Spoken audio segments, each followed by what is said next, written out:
Hi, my name is Eric Osth and I'm an ICAA member. I'd like to share some sketches and some observations of some architecture in my neighborhood. This is Point Breeze, one of Pittsburgh's great neighborhoods.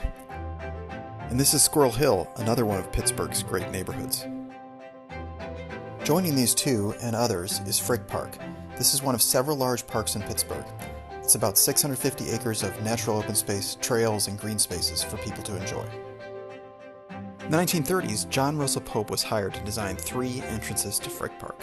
In a previous program, we saw this one, a pedestrian entrance that is scaled beautifully to the residential neighborhood around it. This is a second entrance. Once sitting on a much quieter road, it still calls out the park's identity for passing cars. Today we are talking about this one, the most significant entrance to Frick Park.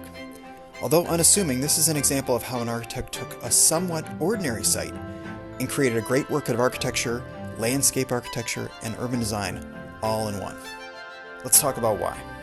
This is a tricky site. It's not a major civic site, doesn't command a lot of attention.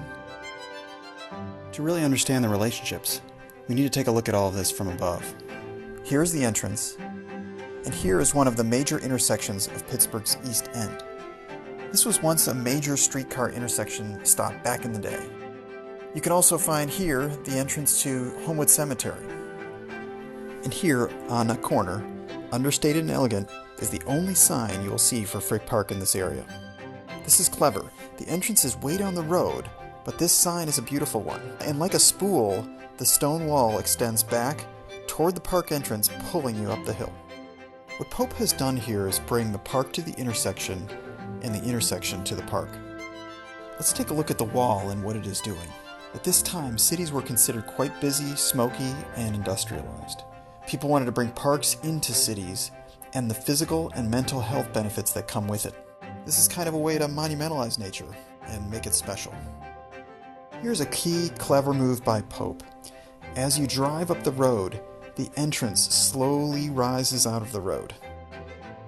Rather than put the entrance on the road, John Russell Pope set it back, creating a great transition of this idea of city and countryside.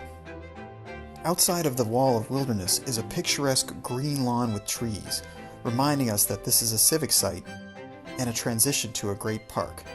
So it kind of functions a little bit like a front yard to Frick Park. The site itself is asymmetrical, and so are the 2 gatehouses. There's a chimney on one side, playing up the combination of formal architecture and detailing with a relaxed composition, kind of like the meeting of the city and the countryside. Behind the wall is some formal gardens extending into the park. Much of the landscape and sidewalks are under restoration, so within a few years, this will be lush again.